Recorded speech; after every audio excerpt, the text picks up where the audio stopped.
Acredite se quiser, eu estou aqui em Porto de Galinhas curtindo o carnaval, mas pasmem, eu passei 2 horas da minha vida assistindo Sampaio Corrêa do Rio de Janeiro contra o Desportiva do Espírito Santo. E no final das contas passou o Desportiva. Nas penalidades, no tempo normal terminou 1-1 e nas penalidades o Desportiva venceu por 3-1 e mereceu se classificar porque foi mais eficiente e nos pênaltis converteu mais do que o Sampaio Corrêa. Ponto, é a obviedade do futebol.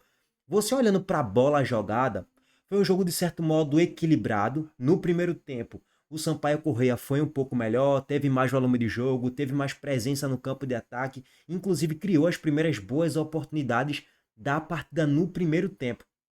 Só que aí com 15, 20, 30 minutos, o tempo vai passando e toda aquela disparidade que eu coloquei na minha mente que o Sampaio Corrêa, pelo fator casa, está sendo superior na partida, criando mais oportunidades, e ao natural daqui a pouco ia achar um gol, eu pensei que o Sampaio Corrêa de fato ia carimbar 1-0, um 2-0 e se classificar para a próxima fase. Só que aí o tempo vai passando, o Desportiva começa a chegar, muito pelas jogadas construídas pelo camisa 20, Thiago Moura, e aí o Desportiva mete uma bola no travessão e já assusta o Sampaio Corrêa. Na reta final do primeiro tempo, o Desportiva já dava indício de que, ó, peraí, aquele jogo, Heitor, que tu pensou que o Sampaio Corrêa iria vencer por 1-0, 2-0, que tu teve as primeiras impressões no início da partida, já era outra. Já era um Sampaio Corrêa perigoso, já era um Sampaio Corrêa igualando forças e terminando talvez até um pouco melhor do que o próprio Sampaio Corrêa. Vem o segundo tempo e Thiago Moura faz 1-0 para o Desportivo. Eu vou até trazer aqui em tela para vocês o gol na cobrança de A gente falta. prevê. Ele cobra direto, né? Foi muito inteligente, porque é aquele chutamento, aquela cobrança de falta venenosa, que a bola ainda tem um desvio na cabeça do defensor aqui do Sampaio Corrêa. Engana o goleiro, a bola vai no travessão e desce. O Sampaio Corrêa toma 1-0 no segundo tempo. E aí, naturalmente, o Sampaio Corrêa vai ter que ir pro desespero, vai ter que ir pro abafa, vai ter que ir pro tudo ou nada. Ponto. Nesse momento do jogo, o Sampaio Corrêa apenas tinha ímpeto, tinha vontade e tentava ter volume. E só. Porque assim, qualidade técnica pouquíssima. Eu não consegui detectar nenhum grande valor individual no Sampaio Corrêa. No Desportiva, pouquíssima coisa também. Mais uma vez, só o Thiago Moura, tá? Esse aqui que cobrou a falta e fez um bonito gol. Esse aqui é diferenciado tecnicamente falando. Porém, fisicamente é um time muito lento e o próprio Thiago Moura é muito lento também. Então isso me chamou a atenção dos dois times. Não são times muito bem dotados fisicamente, de boa capacidade física, times intensos, que tem pontas velocistas, que tem atacantes de circulação, de mobilidade, que tem um atacante muito diferenciado com a bola no pé e que tecnicamente destoa. Não tem nada disso, tá, gente? Absolutamente nada disso. Inclusive, em tela aqui para vocês a escalação do Desportiva. É isso mesmo, Chiesa, ex-náutico, é o centroavante do Desportiva. Gente, Chiesa é um jogador extremamente incapaz fisicamente de passar por cima de Benevenuto e de ganhar muitos duelos em cima de Ramon. Se Benevenuto e Ramon humilharam Wagner Love agora, no Pernambucano na semifinal, imagina Chiesa, que já não tinha muita mobilidade lá de 2022 para 2023. Imagina o Chiesa de 2026. Cara, se o Sport tomar gol de Chiesa e foi eliminado, é papo de fechar a Ilha do Retiro. Ó, fecha isso aí, derruba isso aí, cria um outro estádio, porque, pelo amor de Deus, tá muito azarado. Agora, Chiesinha, irmão de Chiesa, também é jogador de Desportiva e entrou no segundo tempo e perdeu um pênalti. Aí, pelo meme, você tem medo desses jogadores, né? Pô, o irmão de Chiesa, que logicamente, muito mais novo, vai ter mais capacidade física de correr no campo, óbvio. E também joga de centroavante.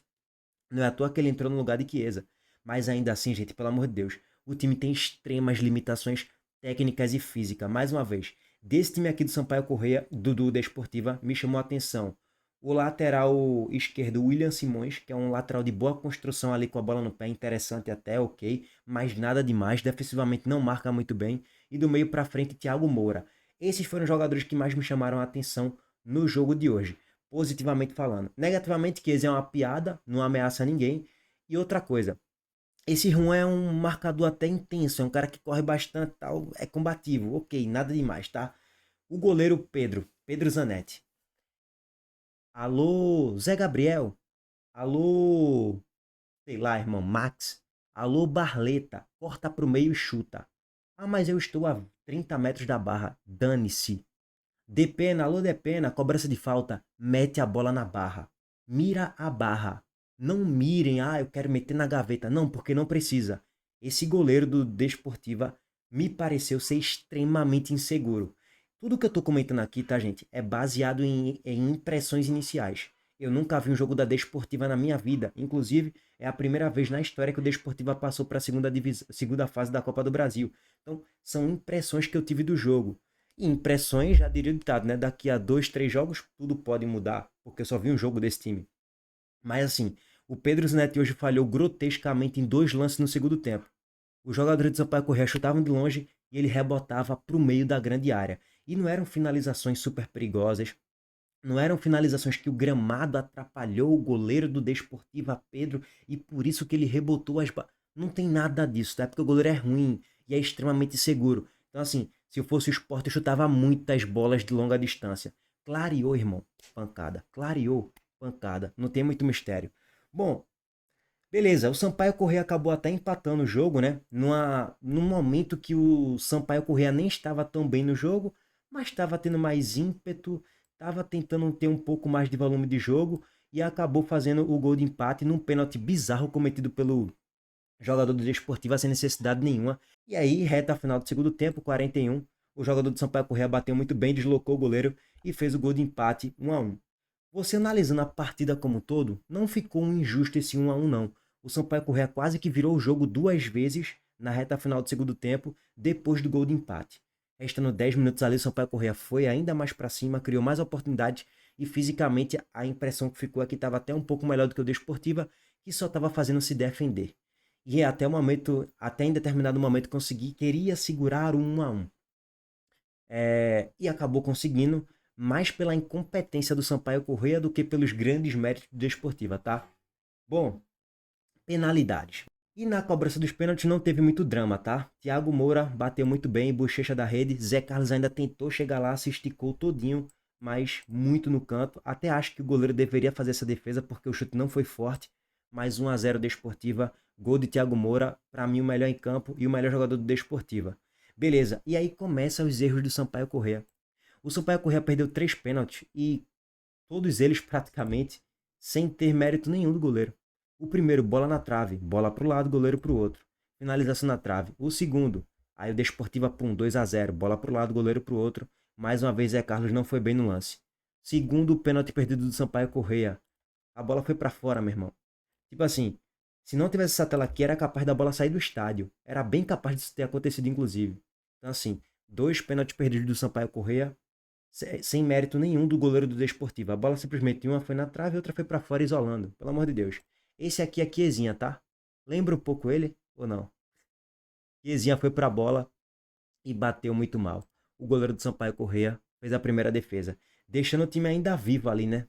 Tendo ter uma esperança na luz no fim do túnel. E mais uma vez, ó, o goleiro do Desportiva não acertando o canto.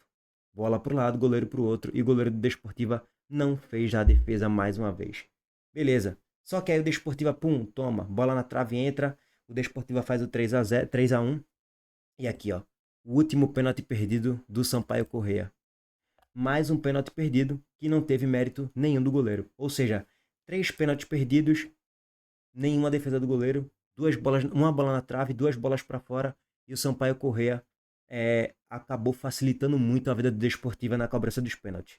Então, assim, como vocês estão vendo, você pensa, porra, olha o placar, né? E olha, e vê assim, porra, o Desportiva converteu 3 pênaltis, o Sampaio Corrêa perdeu 3 pênaltis.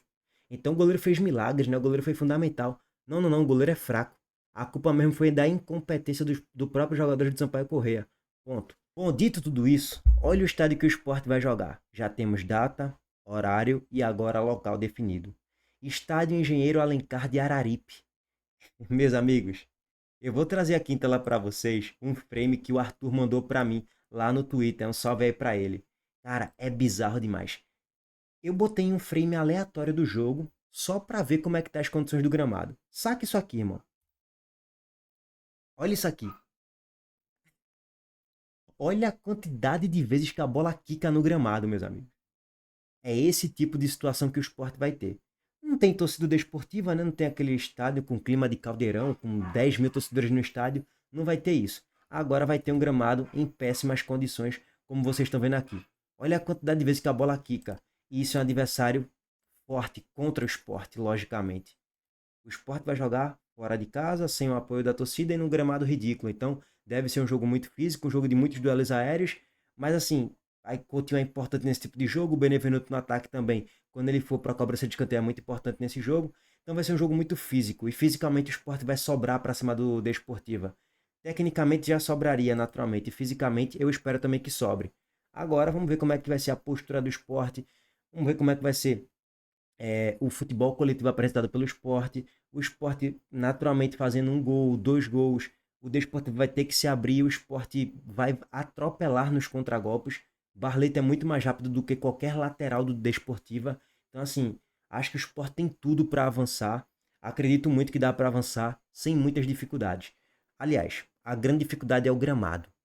Se o Sport souber jogar o jogo, conseguir fazer bem a leitura da partida, eu acho que o Sport consegue avançar sem muitos perrengues, tá? E é a obrigação, inclusive, tá? Obrigação de avançar para a terceira fase da Copa do Brasil. Não só pela questão da premiação, mas pela questão da representatividade também, né? A começar o ano sendo eliminado pro Desportiva é piada, né? Pelo amor de Deus. Já não basta a piada que a gente foi ano passado. Bom, meus amigos, eu fico por aqui. Sobre premiação da Copa do Brasil, é um vídeo anterior a esse. Vai estar rolando aqui no cardzinho no finalzinho do vídeo. Vocês podem lá conferir a premiação da segunda, para a terceira, para a quarta, para a quinta fase da Copa do Brasil, oitavas, quartas, semis e por aí vai. Aquele abraço para todos vocês, estamos de volta mais tarde em vídeo. Deixa o like, se inscreva no canal e ative o sininho de notificações. Valeu, gente!